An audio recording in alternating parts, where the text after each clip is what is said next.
Alors, nous avons ici le quatrième raisonnement, qui est donc le raisonnement par l'absurde, qui est un raisonnement donc qui est indirect, comme le raisonnement que nous avons vu, c'est-à-dire la contraposée. Ce raisonnement-là se fonde, il est basé sur cette loi logique. Bien sûr, il est, comme vous pouvez montrer facilement, vous avez par définition P bar implique Q, c'est P ou Q. Donc la négation de l'hypothèse implique donc la conclusion, ou bien la négation de l'antécédent et le conséquent implique le conséquent ou le conséquent aussi. Ici donc c'est P bar, c'est-à-dire P et ou, ça c'est ou. Je disais inversé, ici c'est ou. C'est très bien, donc vous allez utiliser la distributivité de la disjonction par rapport à la conjonction, c'est comme la factorisation. Donc vous factorisez, donc P ou Q et Q bar, ce n'est pas une factorisation, c'est comme, pour se rappeler, d'accord, P. Donc vous avez ici la factorisation, vous avez la distributivité, comme ce que vous connaissez pour la multiplication. La multiplication est distributive par rapport à l'addition, sauf qu'ici, ou et c'est-à-dire la conjonction et la disjonction logique, sont distributives l'une par rapport à l'autre. Tandis qu'ici, l'addition n'est pas distributive par rapport à la multiplication. Donc voici la loi logique qui sous-tend ce raisonnement-là. Donc c'est très bien. En pratique, vous montrez que, par exemple, si nous voulons, quel que soit X appartenant à l'ensemble de référence E, on va montrer que P du X, ça veut dire P du X est vrai. Donc, qu'est-ce qu'on fait? Donc, on suppose non P. Voilà, donc on suppose, donc en pratique, on veut démontrer quel que soit X appartenant à P de X, on suppose un non P de X, c'est-à-dire la négation, c'est-à-dire on fait un raisonnement, mais une argumentation, à partir de ce qui est permis dans notre supposition non P de X, et on doit finir à une contradiction, c'est-à-dire à quelque chose qui contredit soit un résultat général, comme par exemple on trouve que 1 égale à 2, ou bien on trouve que racine de 3 appartient à Z, ou bien nous avons un triangle rectangle B où se vérifie pas le théorème de Pythagore, ou bien beaucoup de résultats que nous connaissons. Ou bien on a une contradiction avec une de nos hypothèses, c'est-à-dire les hypothèses de notre exercice. Dans ce cas, on conclut que puisque notre supposition est fausse, donc la proposition proposée est vraie. J'écris le résultat et je vous le commente lorsque je parle, lorsque j'écris, je prends beaucoup de temps. Alors vous avez ici l'exemple, A, B et C sont des réels strictement positifs. On pose x égale 1 plus A égale B plus 1 sur C et Z égale C plus 1 sur A. Montrez que le plus grand de ces nombres-là, ici avec Z, est supérieur ou égal à 2. C'est un exercice qui est dans le manuel de la première année Sciences Maths. Alors vous avez ici, vous pouvez écrire ça, quel que soit le nombre réel strictement positif A, quel que soit le nombre réel strictement positif B, et aussi C. Si x est égal à A plus 1 sur B égale à B plus 1 sur C, etc., alors le max, c'est-à-dire le plus grand, max x, y, z est supérieur ou égal à 2. Ou bien, si vous utilisez ça en classe, vous pouvez dire quel que soit A, B, C appartenant à R plus étoile ou cube. Ou bien, vous pouvez prendre le couple et 1, c'est-à-dire vous prenez quel que soit AB appartenant à R étoile plus au carré, quel que soit C. Il y a des gens comme ça, vous pouvez trouver sur Internet, surtout dans les manuels anglais, on peut écrire ça, quel que soit A, B, C, supérieur strictement à 0. Ça, c'est une écriture contractée que je ne vous conseille pas d'utiliser pour le moment. En termination SMAT, on peut l'utiliser un peu comme ça dans les suites. Très bien. Alors qu'est-ce qu'on va faire pour notre raisonnement? Donc, on va supposer la négation. Supposons que max y, z est inférieur strictement à 2, c'est-à-dire la négation de la conclusion. Donc, qu'est-ce que ça veut dire? Si le max est inférieur à 2, ça veut dire que tous les trois sont inférieurs strictement à 2, c'est-à-dire a fortiori à la Quatzqadir. Et les calculs extra mesure, là, les autres sont aussi inférieurs à 2. Ça veut dire donc que A plus 1 sur B inférieur à 2, etc. Nous remplaçons x, y, z par leur valeur. Si nous faisons la somme, membre à membre, donc on va obtenir d'une part x plus y plus z, et WADA est inférieur à 2 plus 2 inférieur à 6. En réécrivant, en réarrangeant cette écriture, donc A plus 1 sur A, vous allez voir ici, A plus 1 sur A, B plus 1 sur B, C plus 1 sur C est inférieur strictement à 6. Alors, vous avez ici un résultat que nous connaissons, quel que soit R supérieur strictement à 0, R plus 1 sur R est supérieur ou égal à 2.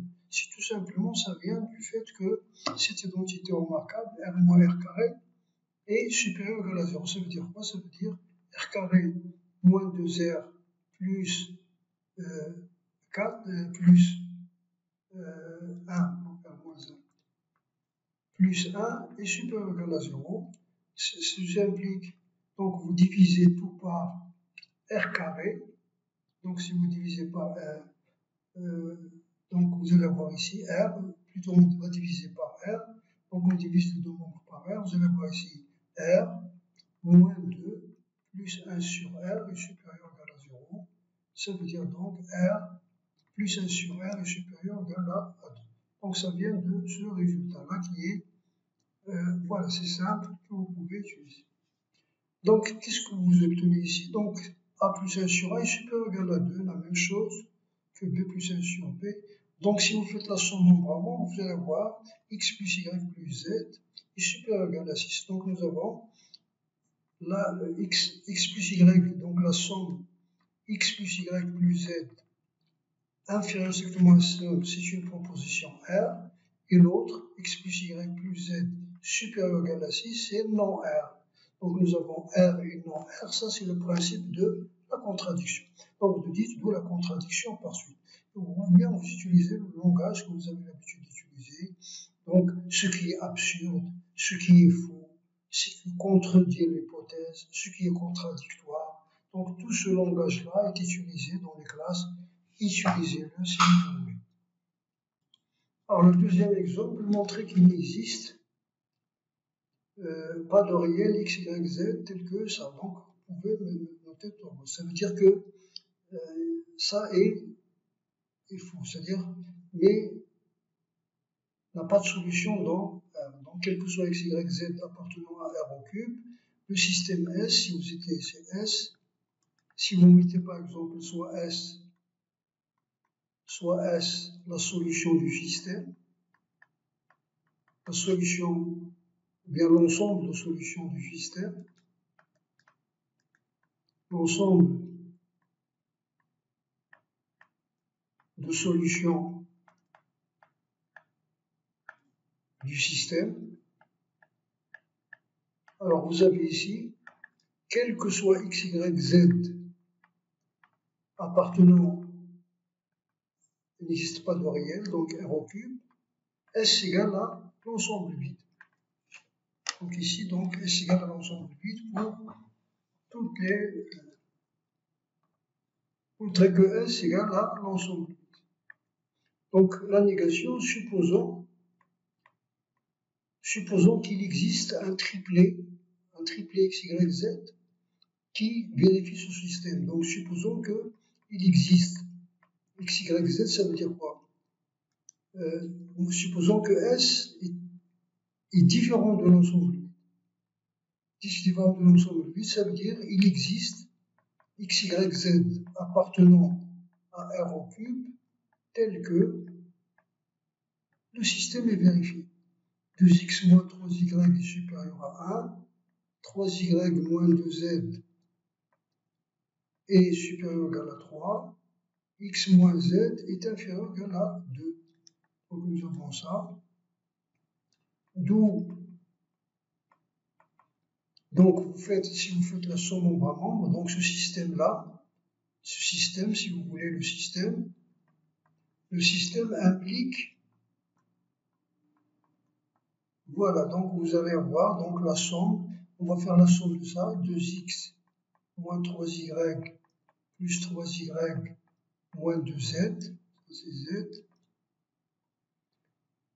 est supérieur strictement à 4. Vous avez x moins z est inférieur à 2. Alors là, vous avez une remarque, c'est ça. Supérieur strictement à 4. Si nous faisons la somme des inégalités, et une inégalité est stricte, l'inégalité l'emporte. C'est la somme des inégalités. Si je fais par exemple la somme de ces trois inégalités-là, je dois mettre supérieur strictement, parce que dès qu'il y a une qui est supérieure stricte, tout le résultat est strict. Donc ceci implique quoi? Ceci implique, ici vous avez donc deux facteurs de x moins z est supérieur strictement à 4, x moins z est inférieur ou égal à 2. Donc ça implique, voilà,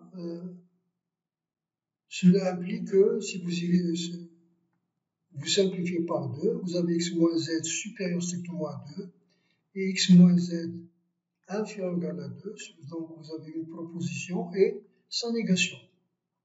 Donc d'où ce qui est contradictoire.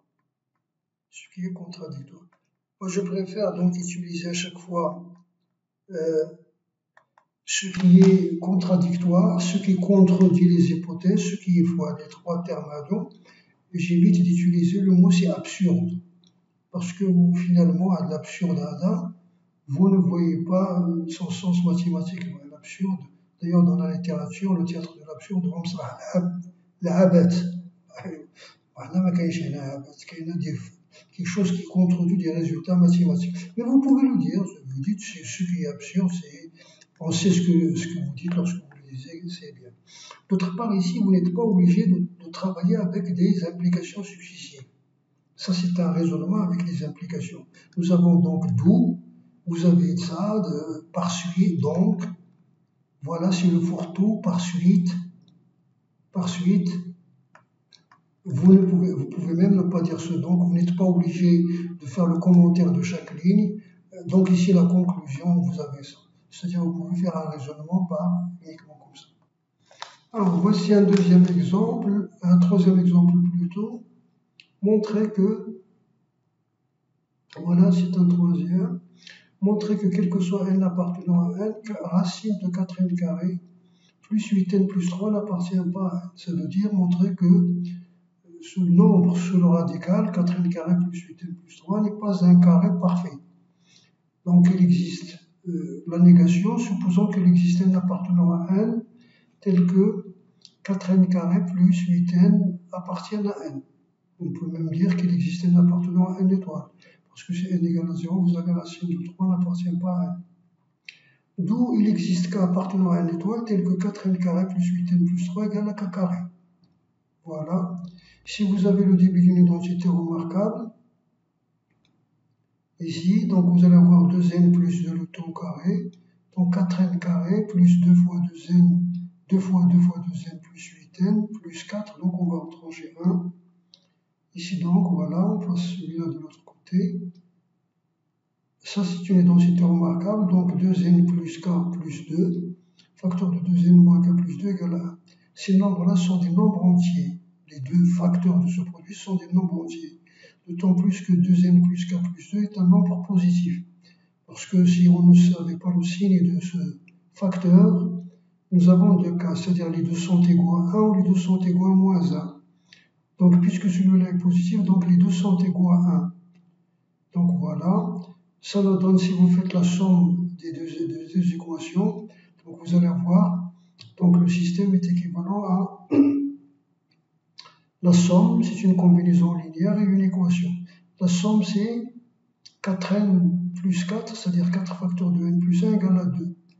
Et l'autre équation ici, c'est k égale à 1 moins 2, c'est moins 1 moins 2n. Ça veut dire que n plus 1 égale à 1 demi, c'est-à-dire n égale à moins 1 demi, k égale à 0. Ce qui est bien sûr faux. Donc, quel que soit n appartenant à n, vous avez ça. Très bien. Vous pouvez faire un raisonnement direct qui est plus simple. Quel que soit l'antinaturel n, 4n carré plus 8n plus 3 est compris entre 4n carré plus 8n plus 4, parce qu'on a ajouté 1 est supérieur, 3 est inférieur strictement à 4. Ici, 4n carré plus 4n plus 1. Donc on a retranché 4n plus 2. Donc c'est nettement inférieur à celui-là, strictement. Et celui-là, c'est l'identité de n plus 1 au carré. Celui-là, c'est 2n plus 2 au carré. Donc si vous passez aux racines carrées, parce que ce sont des nombres strictement positifs, donc quel que soit n, vous avez 0 inférieur à ce nombre, inférieur strictement. Donc vous pouvez passer aux racines carrées. Vous avez 2n plus 1, donc ce nombre-là, ce nombre racine carrée, ce nombre x, vous avez ce nombre x appartient donc à l'intervalle ouvert d'extrémité d'un nombre entier consécutif. À l'intérieur de cet intervalle, il n'y a pas d'autre entier, donc x n'appartient pas à n. Donc x n'appartient pas à n. Nous avons A, B et C sont des entiers relatifs impairs. Ils sont tous les trois impairs. Voilà. Alors, montrez que l'équation x carré plus bx plus c n'a pas de racine dans l'ensemble Q. D'abord, c'est une équation du second degré. Parce que puisque A est impair, A ne peut pas être égal à 0. Donc c'est une équation du second degré. Bien. Il n'a pas de racine dans l'ensemble Q, c'est-à-dire il n'a pas de racine rationnelle. Alors supposons que cette équation admette une racine rationnelle R. Alors cette racine va s'écrire sous la forme un nombre rationnel, c'est le rapport de deux nombres relatifs. Ici, est-ce que ça peut Q est différent de 0, c'est sûr. Est-ce que P égale à 0? Non, parce que 0 n'est pas une solution. Parce que si x égale à 0, vous allez avoir C égale à 0. Or, C est un nombre impair. 0 n'est pas impair. Donc, il existe donc ça, et la condition, c'est P et Q sont premiers entre eux, c'est-à-dire une racine irréductible. Voilà, donc si vous remplacez dans l'équation, vous avez ça. Ça, c'est R au carré, P carré sur carré, fois, donc ici c'est BQ, voilà, plus C égale à 0. Vous multipliez les deux membres par Q au carré, vous allez avoir AP carré plus BPQ plus Q carré égale à 0. Maintenant, on va discuter pour ne pas faire la divisibilité.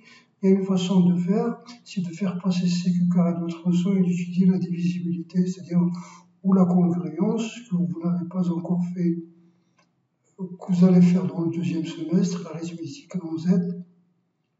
On va discuter facilement comme tronc commun. Donc on va introduire, nous avons P et Q, bien sûr, sont premiers entre eux, donc ils ne sont pas tous les deux pairs. S'ils sont tous les deux pairs, ils vont avoir 2 comme diviseurs communs, donc ils ne seraient pas premiers. D'accord?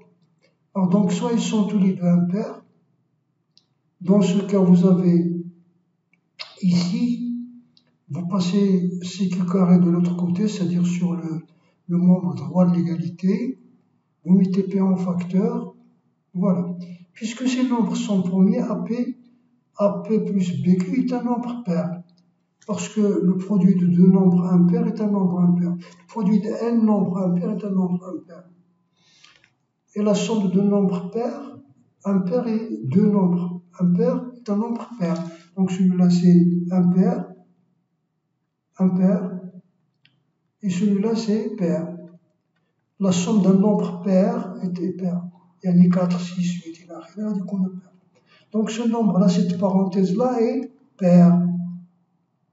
Et ce nombre P est impair, pair fois impair, donc le produit est pair, parce que la parenthèse est pair multipliée par un entier quelconque, c'est pair. Donc là veut dire que CQ carré est pair. C'est-à-dire, puisque ce nombre est pair, celui-là est pair. CQ carré est pair, puisque C est impair, donc c'est Q carré qui est pair. Comme C est impair, donc c'est Q carré qui est pair. Et nous avons vu dans le raisonnement par la contraposée que c'est Q carré est pair alors Q est pair. Donc Q est pair. Donc qu'est-ce que nous avons déduit ici? Q est pair. On va faire de la même façon ici, donc cette fois-ci c'est moins AP carré qu'on va passer de l'autre côté. Et on va ici mettre Q en facteur. Donc nous avons de même l'équation est équivalente à dire Q facteur de BP plus CQ est également AP carré. On va faire exactement le même raisonnement parce que ici, les nombres B et C sont impairs et P et Q jouent le même rôle exactement. Donc vous allez voir, par la même discussion, on a donc P est pair, on va tout trouver P est pair. Ça veut dire que cette parenthèse-là est paire, ce nombre est impair, leur produit est pair, donc le deuxième membre est pair, et comme A est impair, donc P carré est pair, et comme P carré est pair, donc P est pair. Donc ceci contredit que le fait que P et Q égale à 1. C'est nécessaire de le mettre ici, le 1. Même dans l'irrationalité de racine de 2, c'est cette condition-là qui nous donne la contradiction. Si vous avez montré en classe l'irrationalité de racine de 2. Bien, on peut le donner en... Donc voici donc ce qui est contradictoire. Donc si P est pair et Q est impair, il joue le même rôle, mais pour le discuter, P est pair. Donc pair, et si P est pair, donc vous allez avoir ici, la parenthèse est pair. Il n'y a rien à dire. Si P est pair, la parenthèse est pair. On a, la parenthèse est pair. C'est pas la peine de discuter. Puisque la parenthèse est paire, et C est impair, or C carré est impair, donc la même chose. Parce que P est pair, un nombre pair multiplié par un entier est pair, donc le deuxième membre est pair, C est impair, donc Q carré est impair, donc la même chose, donc C carré est impair. Ça veut dire donc, qu'est-ce que ça nous donne? Est pair, donc. Et ce nombre-là, CQ carré, c'est quoi? Vous avez Q est un nombre impair. Q est un nombre impair, donc Q carré est impair. Un nombre impair multiplié par C qui est impair, c'est impair. Donc CQ est impair. Donc vous allez voir, d'une part, ce nombre est pair, d'autre est impair, ce qui est contradictoire, ce qui est faux. D'accord? La même chose ici. Alors de même,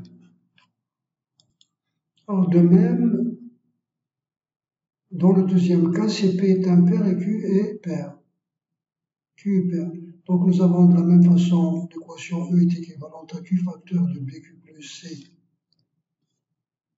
BP plus CQ est également A carré P carré.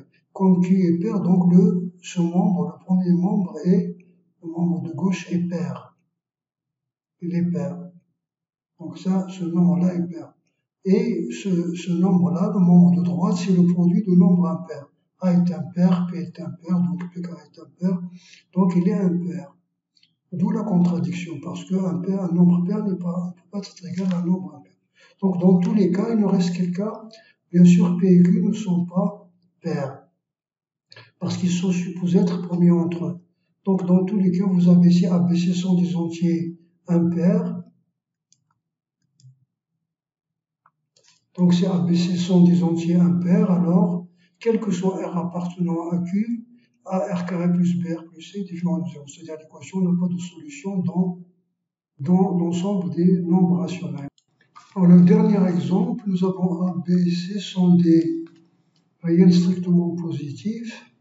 Montrer que l'un ou moins des nombres A facteur de 1 moins B, B facteur de 1 moins C, et C facteur de 1 moins est inférieur ou égal à 1K. Remarquez d'abord, on a si A ou B ou C est inférieur ou égal à 1, ou égal à 1, égal à 1. Par exemple, prenons, pour fixer les idées, donc prenons par exemple A est inférieur à 1, alors vous avez ici, donc si vous avez ça c'est 0, inférieur à 1, inférieur à 1, alors vous avez ce nombre-là, alors C facteur de 1 moins A est inférieur ou égal à 0. Donc, C facteur de 1 moins A est inférieur ou égal à 1 quart, parce que c'est un nombre positif. Donc, A, B et C sont supérieurs strictement à 1. C'est-à-dire les nombres A, B et C appartiennent à l'intervalle 1 plus l'infini.